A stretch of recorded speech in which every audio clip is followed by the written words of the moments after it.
The Duke set down his pen, without looking up, and said that she might have the ruined orangery, since a woman wanted occupation for her hands, and then he left the room before she could answer him. Lynette Hallow, Duchess of Larkspur these 6 weeks, and still unused to the weight of the name, stood a moment longer at the study door, with her hands folded at her waist, and said nothing at all, which was, of every answer available to her, the one she had practised longest. She did not yet know that the glass house holding nothing but broken panes and a decade of frost would, before the year turned, hold the proof that cleared a dead man's name and fed half the county besides. Had she known it that morning, she would have thanked him for the gift, instead of merely inclining her head. The orangery stood at the east end of the gardens, its iron ribs rusted red, its glass shattered into a carpet that crunched underfoot like old ice, and everyone from the housekeeper to the stable boys called it, without unkindness, the Duke's folly, though none of them could say any longer whether they meant the building or the marriage that had produced its new keeper. Michaelmas had come and gone a fortnight since. The trustees of the old Duchess's will had set their date plainly upon a single sheet of vellum that Julian Vantry, Duke of Larkspur, kept locked in the second drawer of his desk by Martinmas, when the county gathered for the harvest court to pay its rents and hear its accounts read aloud in the tenants' hall. The Duke must show the estate solvent and soundly kept, a full year married and a full year proven, or the whole of his grandmother's unentailed fortune, the only money left that was not already mortgaged to the roof beams, would pass instead to his cousin Edmund, who managed the ledgers now, and smiled at everyone with the particular gentleness of a man who has never once needed to raise his voice to get what he wants.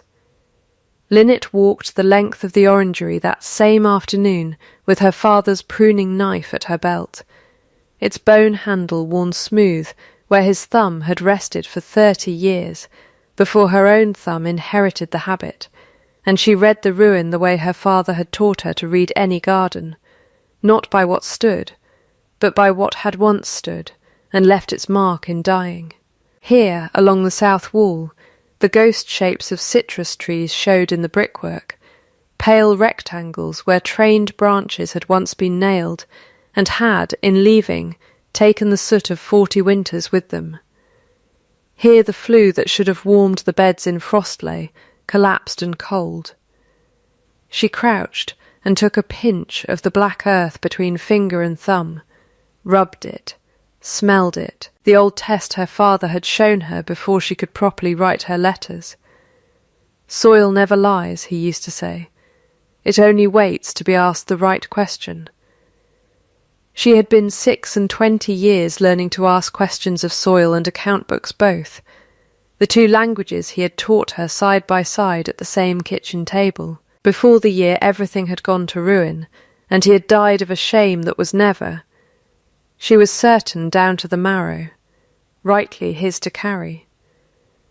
She had come to Larkspur under her own name, because she had nothing else left to come under, and if the name meant anything to anyone in this house, no one had yet said so to her face. She was not left long to her solitary reading. A voice behind her, rough as gravel under a cartwheel, said that she had her father's way of crouching, which was a strange thing to notice in a woman who called herself a stranger to the place. She turned. An old man stood in the ruined doorway with a rake over one shoulder, and hens picking at the frost killed weeds around his boots. And something in the set of his jaw told her before he spoke again that he had been waiting 5 years for someone to come back and ask him the question everyone else had stopped asking. His name, he told her, was Barnaby Sixsmith, and he had dug this ground under Thomas Hallow for 11 years before they turned the old man out for a thief, though Sixsmith had buried 3 wives and 2 sons in his time, and never once seen a liar's face on Thomas Hallow, and he would say so to the king himself if the king ever troubled to ask a gardener anything. Linnet's hand went still on the knife at her belt. She told him, quietly, that Thomas Hallow was her father, and watched the old man's face do something between weeping and laughing, and neither of them said anything further about it for a long moment, because some truths, once spoken, want only silence to settle in. She had married the Duke of Larkspur 8 weeks after a vicar in her own poor parish, moved by pity or by shrewdness, had written to say that the Duke required a sensible wife of no fortune and no family to trouble him, and that Miss Hallow, penniless, orphaned, and unremarkable to look at, might suit a bargain neither party need dress up as romance. She had gone to the interview expecting a vain man wanting an ornament, and had found instead a big, still, grave man of 31 who had looked at her hands, chapped and ink-stained and calloused from mending other women's linen for wages, and asked her, without preamble, whether she could keep an account book honestly. She had said that she could keep one better than honestly. She could keep one so that a thief could not hide inside it. Something had moved behind his eyes then, gone as quickly as it came, and he had said that terms were terms, that she would have her own establishment and her own allowance, and no claim made upon her beyond the outward forms of the thing, and that he would ask nothing further of her than her name upon a register and her discretion afterward. She had agreed, because the alternative was a poorhouse or a cousin's grudging charity, and because a bargain honestly stated, she had thought, cost less than a courtship dishonestly conducted. It was only after the wedding, in the cold weeks that followed, that she began to understand there was a whole house behind his silences that he had not troubled to mention, and a date circled in a lawyer's hand that made her, whether either of them liked it or not, the instrument of his survival. She found him in the estate office 2 days after Sixsmith had named her father to her, and she did not wait to be granted the courtesy of a chair before she spoke. She said that the orangery would want more than a woman's idle hands. It would want glaziers, and coal for the flue, and rootstock, and a full season's wages for at least 2 men, and she meant to have all of it, in writing, before she broke another pane of frost off the beds. He looked up from his ledgers the way a man looks up from a debt he has been adding all night and finding no smaller. He said that the estate could spare very little just now. She said that the estate could spare exactly as much as he decided it could, and that she had not married him to be given a ruin, and denied the tools to mend it. There was a silence in which she watched him decide not to be angry, which was, she was beginning to learn, the only kind of anger he permitted himself in company. He said, at last, that she might have what the glass-house required, on the condition that she kept its accounts herself, separate from the rest, and showed them to no one but him. She asked him why such secrecy over broken glass. He said only that there was a debt in this house, whose size he had not told her, and a reason he could not yet lay before her for the haste of their marriage, and that he would ask her to trust him in this as he was trusting her with the orangery. She said that trust given without reason was only obedience wearing a kinder coat. He almost smiled at that. She saw the corner of his mouth consider it and think better of it, and said that she was welcome to think so long as she kept the ledger. Sixsmith became her second hire before she had made her first. He brought with him, unbidden, a boy named Tam, who could carry glass without breaking it, which was rarer than it sounds. And between the 3 of them they cleared the worst of the ruin before the first hard frost. It was Sixsmith who first said, leaning on his rake in the thin autumn light, that weeds did not die because a body cursed them in the dark. They died because you pulled them in daylight, root and all, where every soul in the parish could see they were gone. Lynette turned the words over more than once in the weeks that followed, not knowing yet how exactly she would need them. The soft threat came, as such things generally do in a great house, wrapped in courtesy. Edmund Vantry found her at the glass-house door in the honeyed hour before supper, immaculate in a grey coat that had never once, she suspected, touched honest dirt, smelling faintly and always of orange flower water, an affectation she found curious in a man who managed an estate that had not seen a living orange tree in 5 years. He admired her industry, he said, in a voice pitched low and warm as a hearth. He hoped she would not tire herself with old ruins better left buried. Some ground, he said, kept its secrets for good reason, and a wise woman knew when a thing was better left unturned than exhumed. He said it all smiling, his gloved hand smoothing the cuff of his coat. And he was gone again, before she had finished deciding whether she had been threatened or merely advised.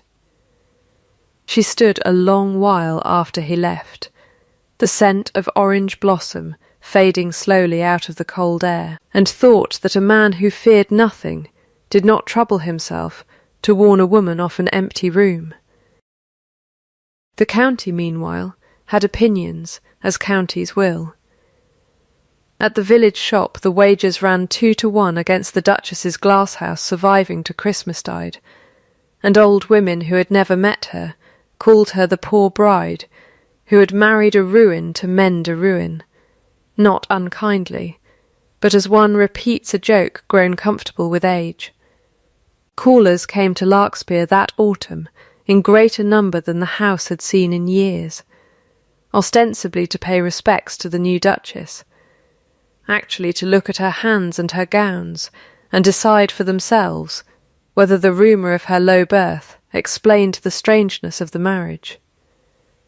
Lynette received them with the particular calm of a woman who has spent a lifetime being looked past, and gave away nothing, and it was in receiving one such caller, a Miss Araminta Blythe, cool and handsome and betrothed, everyone said, to Mr. Edmund Vantry, that Lynette first noticed the younger woman watching her with an attention that was not quite unkindness, and not quite anything else Lynette could yet name.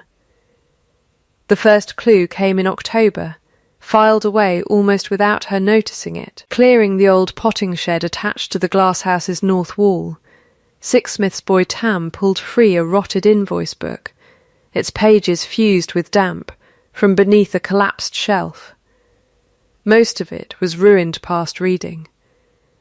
But one page, pressed flat against a tin box that had kept the damp from it, showed a nurseryman's hand, Pruitt's, the name still legible at the foot, recording the delivery of 11 Seville orange trees in a year Lynette recognised at once as the year of her father's disgrace, and beside the entry, in a different ink and a different, more careful hand, the word paid, twice underlined.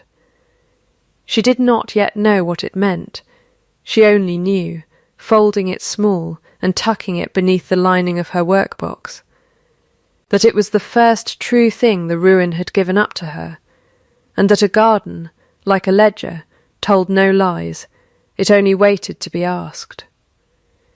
Winter's approach sharpened the work into a shared labour that left little room for the careful distance both of them had promised at the outset. Julian took to walking the gardens in the evenings, ostensibly to inspect the glazing, and Lynette noticed that his visits fell more often after the estate books had gone badly than after they had gone well, though he never said so. It was over the resetting of the old flue. In November, both of them on their knees in brick dust with their sleeves rolled past the elbow, that the first real thaw between them showed itself. He asked her, without looking up from the mortar he was troweling with more competence than any duke had strict need of, where a companion's daughter had learned to lay brick. She told him her father had taught her everything he knew twice over, once as a trade and once as a kind of love, and that she had learned young that a girl with no dowry had better learn to be useful than to be admired. Something in his hands stilled at that. He said, low, that his own father had taught him accounts the same way, as if competence were the only inheritance a man could be certain would not be taken from him again.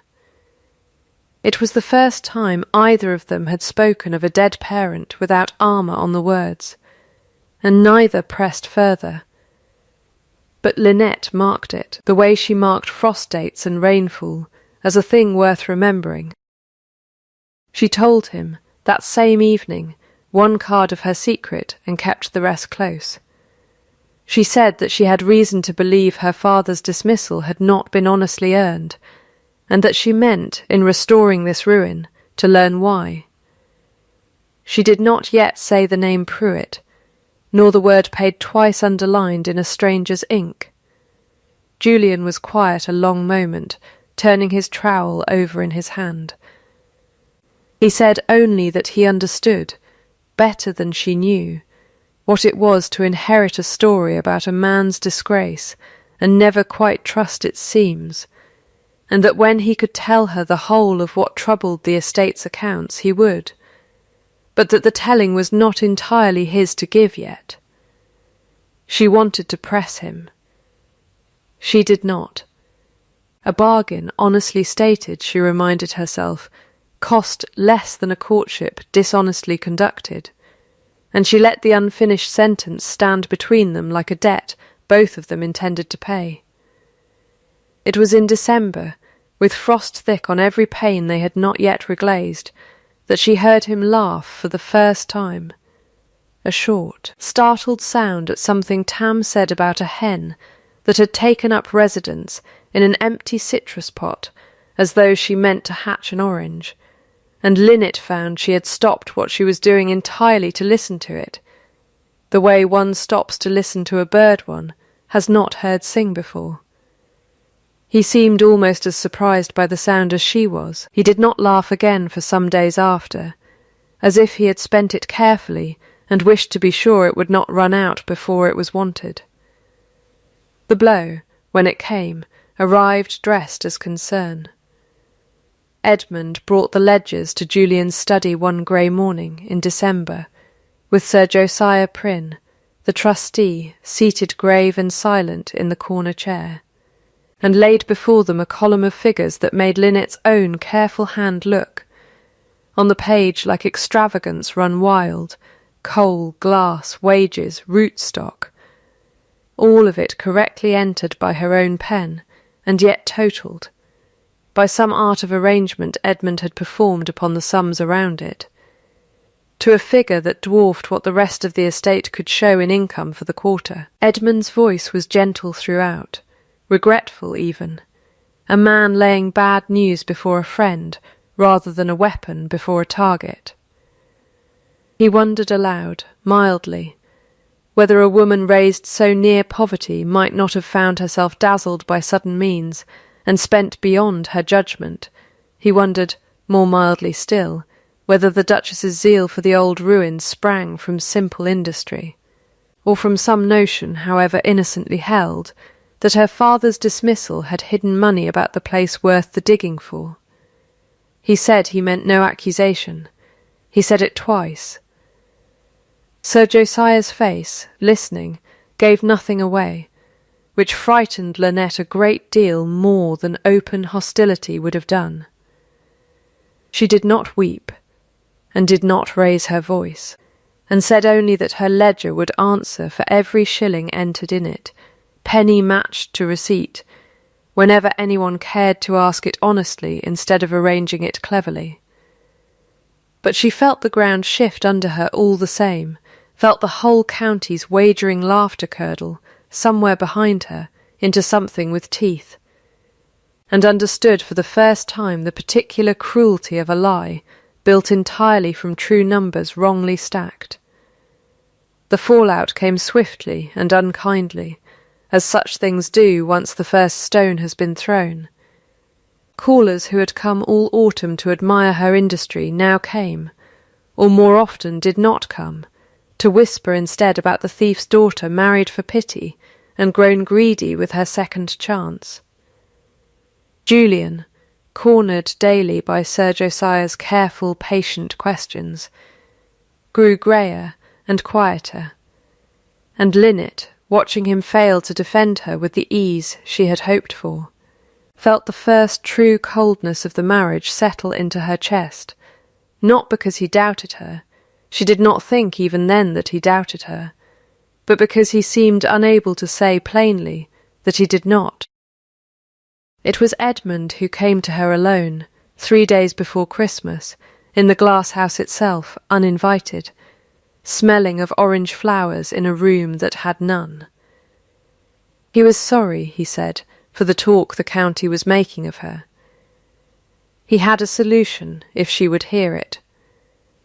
A sum, generous, settled quietly upon her through his own hand, and a quiet departure before Martinmas, framed as a visit to unnamed relations, that would spare the Duke the scandal of an unequal marriage grown troublesome, and spare her the county's teeth.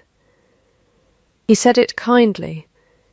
He said it as a man does a favour for someone he pities.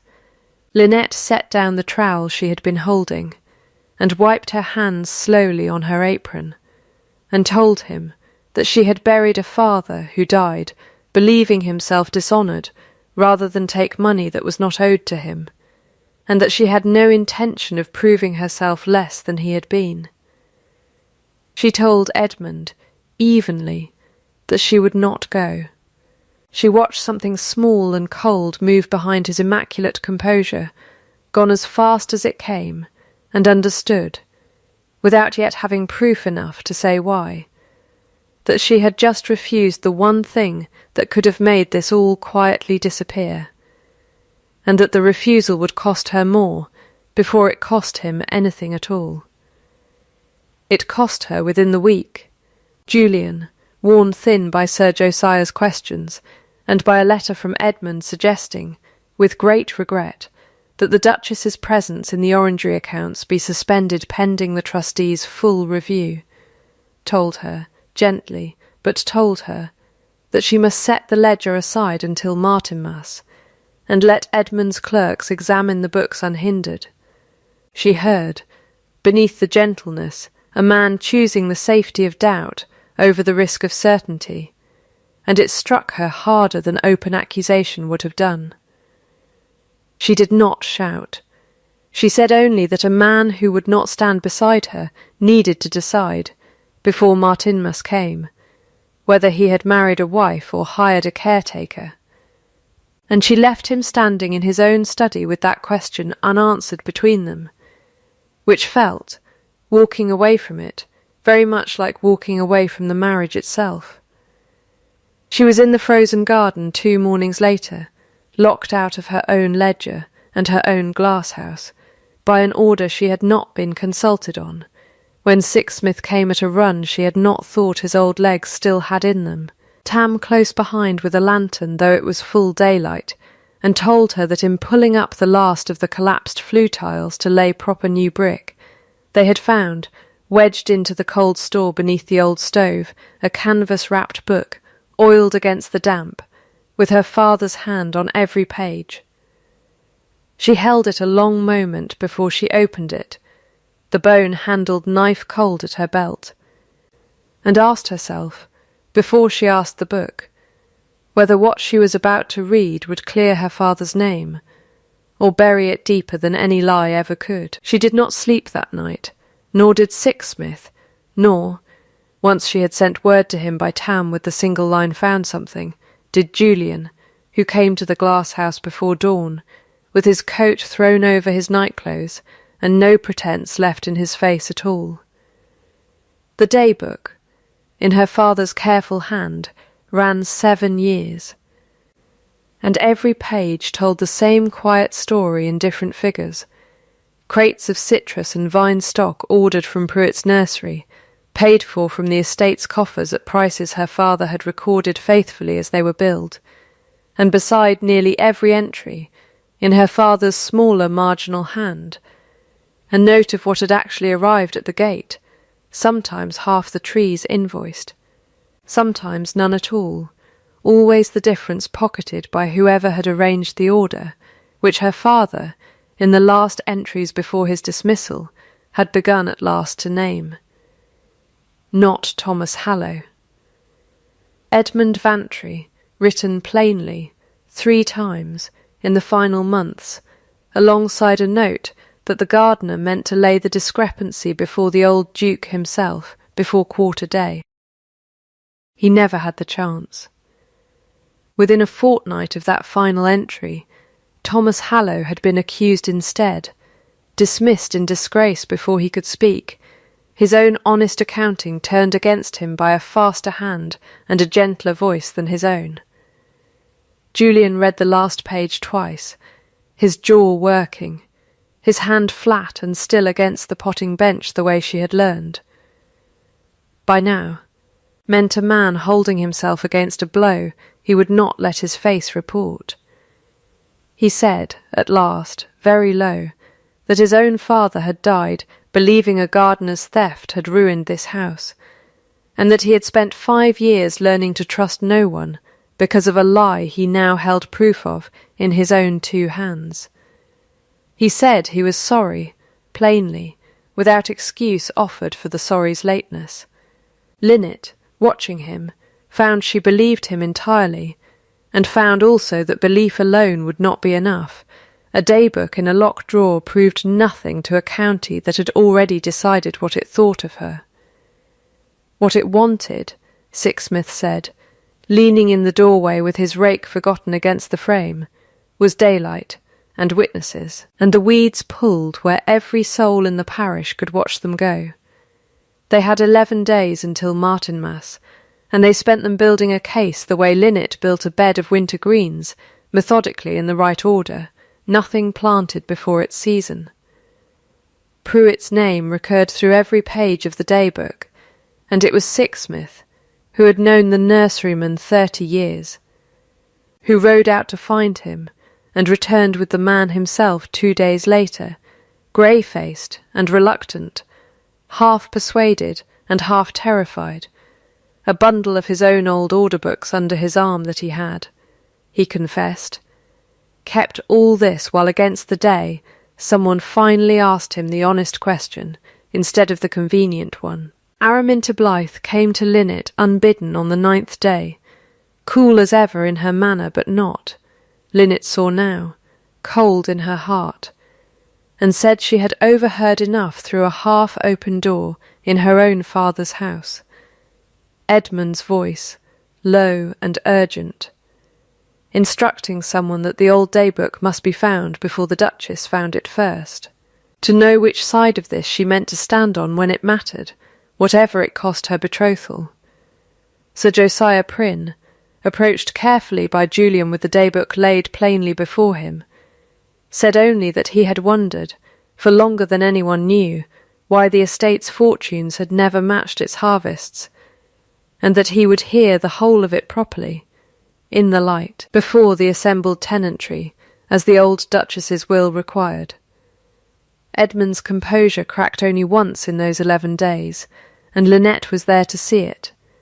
She met him by chance at the glass-house door, the frost thick on the panes now fully reglazed, the beds beneath them green with forced lettuce, and the first pale shoots of a citrus grafted onto hardier stock. And he stood a long moment looking at what she had made of his ruin before he spoke.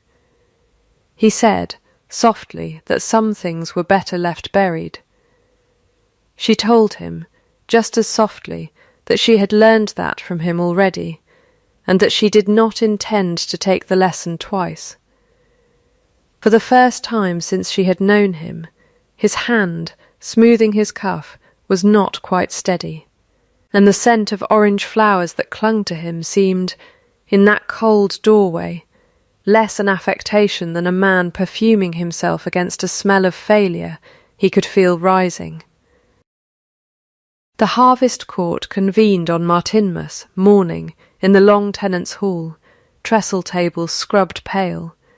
Every family in the county crowded shoulder to shoulder on the benches to hear the year's accounts read as they had been read every Martinmas of living memory, though none of them had ever expected to hear what this one held. Sir Josiah Prynne sat at the high table with the will's seal before him, Julian at his right hand, Lynette at Julian's, and Edmund, immaculate as ever in grey, seated at the trustee's left, with the estate's official ledgers stacked neat before him, smiling at the room the way a man smiles, who believes the numbers already favour him. He opened the reading himself, smooth and unhurried, walking the hall through a year of accounts that painted, once again, a duchess's extravagance against a steward's careful thrift, and the room, which had wagered against her glass-house all autumn,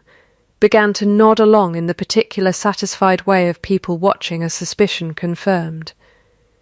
Lynette rose when he had finished, and laid upon the table before Sir Josiah 2 things: her father's day-book, oiled canvas still faintly dark, with the damp of its long hiding, and beside it the rotted invoice page Tam had pulled from beneath the potting-shed shelf 5 months before, the word paid twice underlined in an ink she now asked, plainly, before the whole hall, whether anyone present recognised.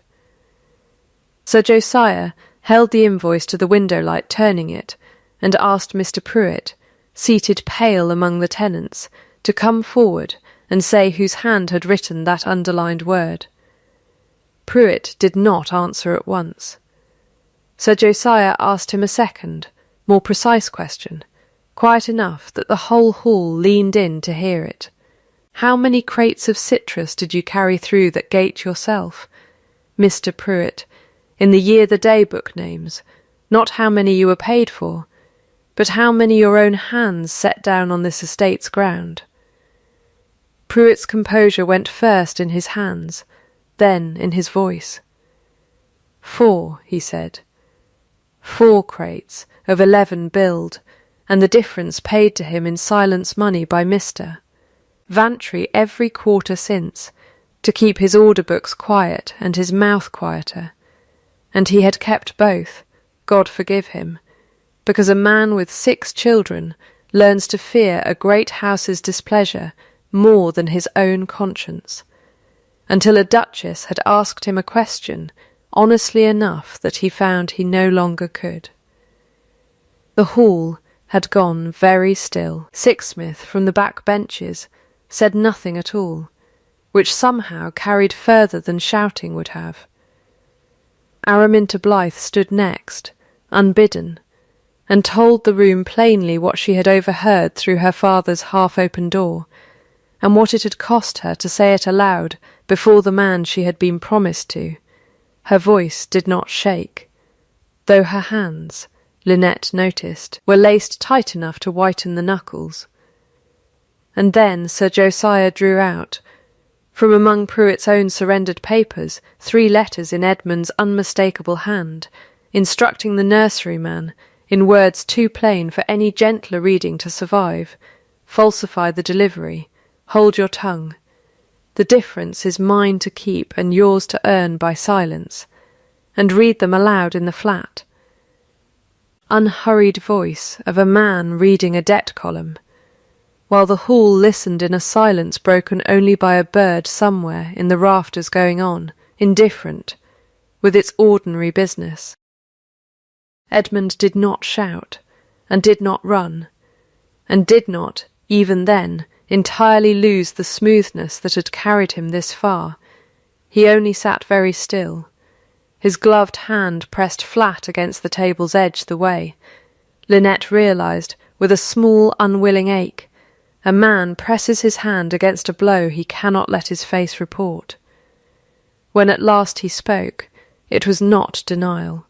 He said, low, that his own father had died a poor relation in a rich man's house, passed over for the stewardship twice, in favour of lesser men with better names, and that he had promised himself as a boy he would never again be the Vantry left standing outside a locked door while someone else was handed the keys. It was not an excuse, and no one in that hall mistook it for one.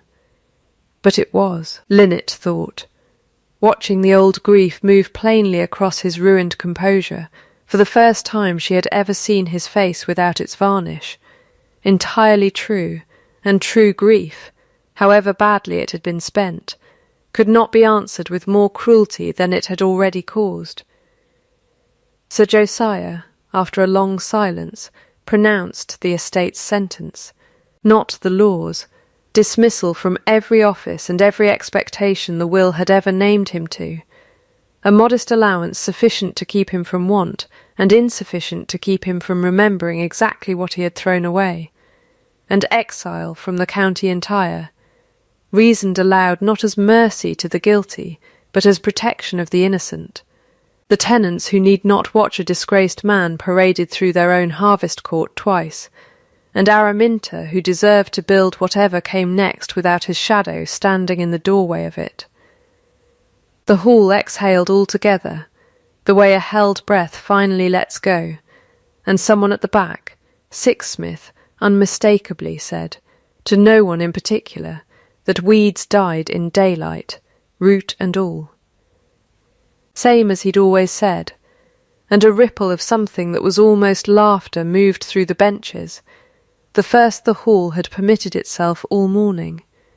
It was full dark before Julian found her again in the glass-house, where she had gone, once the hall emptied, simply to stand among the green things a while, and let her hands stop shaking. He came without ceremony, his coat still smelling faintly of the tenants' hall's tallow candles, and stood a long moment looking at the beds she had built out of a ruin before he spoke. He said that the trustees had confirmed the will satisfied, that very afternoon, the fortune secured, the debts answerable, nothing further required of either of them by law or by lawyer, and that she was, from this hour, free to leave Larkspur with every provision he could arrange, and no claim of his ever laid against her again, if that was what she wished. He said it plainly, without flourish, watching her face the way a man watches ground he has finally learned not to assume he understands. She told him that she had not stayed married to a stranger's bargain this long to leave, now that the bargain no longer required her. He said that was not quite an answer to what he had asked. She said, then, that she was staying because she wished it, and for no other reason left standing, and watched something in his face come undone in a way she had not seen it come undone even at the reading of his own father's ruin. He told her, that night, the whole of what he had owed her since the potting-shed floor first gave up its secret, that he had spent 5 years deciding alone who might be spent to protect this house, his father's memory included, and had very nearly spent her the same careless way before he learned better. He said he did not mean to decide alone again what might be risked, in this marriage or any other matter of it, and she told him that was, of every vow either of them had made before a vicar or a trustee, the first one she entirely believed. He said he had given her a ruin to occupy her hands, meaning it as the smallest kindness he had left to offer a stranger. She told him he had given her, without knowing it, the one true thing he owned that was not mortgaged to somebody else's fear, and that she had given it back to him mended. He laughed then, low and real, the second time she had heard it and the first time she had heard it without surprise attached, and outside the glass-house glass a robin that had nested in the ruin's ironwork since before either of them arrived went on singing into the frost, indifferent and constant, the way it had sung through every version of this room's ruin and repair alike. The wedding they had already had needed no repeating in any church, but Sixsmith insisted, and Mrs. Pell the housekeeper wept openly through the small blessing the parish vicar spoke over their joined hands beside the glass-house door in the last week of Advent. Candles set along every window-sill of the reglazed panes, so the whole building glowed gold against the snow. the first light the orangery had held in a decade that was not borrowed from the sun. Sixsmith stood witness, with his rake, absurdly, still over one shoulder, and cried without shame when the vicar finished, and was teased for it gently by Tam for a full year after. Araminta Blythe, released from an engagement no one in the county now wished her to keep, spent the following spring quietly, and returned the next autumn engaged instead to a mild, kind widower 2 parishes over, who had never once needed her family's fortune to love her, and wrote to Lynette twice a year after, always signing herself, with a private joke only the 2 of them now understood. A woman who has learned to ask the right question of a door before she believes what is said through it. Pruitt kept his nursery and his silence money conscience both, chastened and supplied every citrus tree the reglazed orangery required at cost for the rest of his working life. Penance he never once called penance aloud. Edmund Vantry lived out his exile in a small house 2 counties distant on his modest allowance, and wrote, once the following winter, a single unanswered letter to Sir Josiah, asking only whether the orangery had held through the frost, which Sir Josiah read aloud to no one, and kept, folded, in his own private drawer, as evidence, he said, that even a ruined man's grief could still, occasionally, ask an honest question.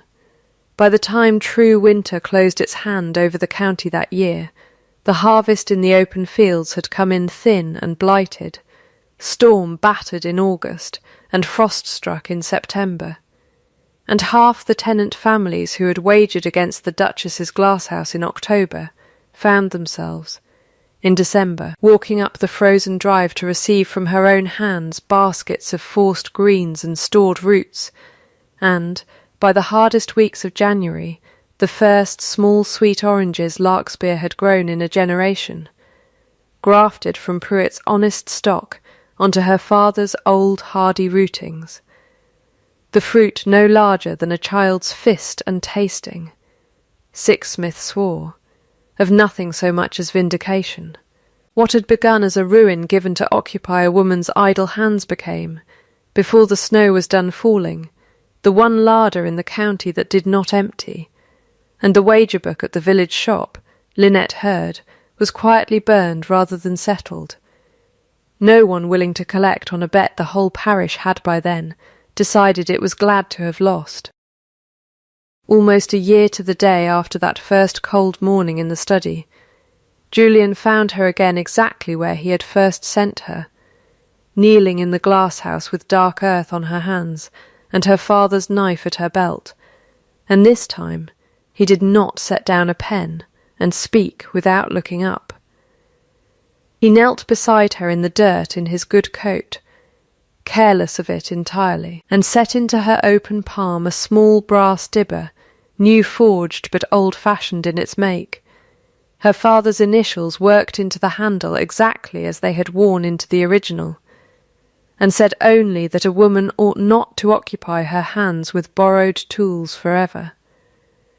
She closed her fingers around it, and around his hand still holding it, and told him that he had given her a ruin once to keep her busy, and that between the 2 of them, root and ledger both read honestly in the light, they had gone and made it a whole county's larder instead, which she thought, on the whole, a fair return on so small and grudging a gift.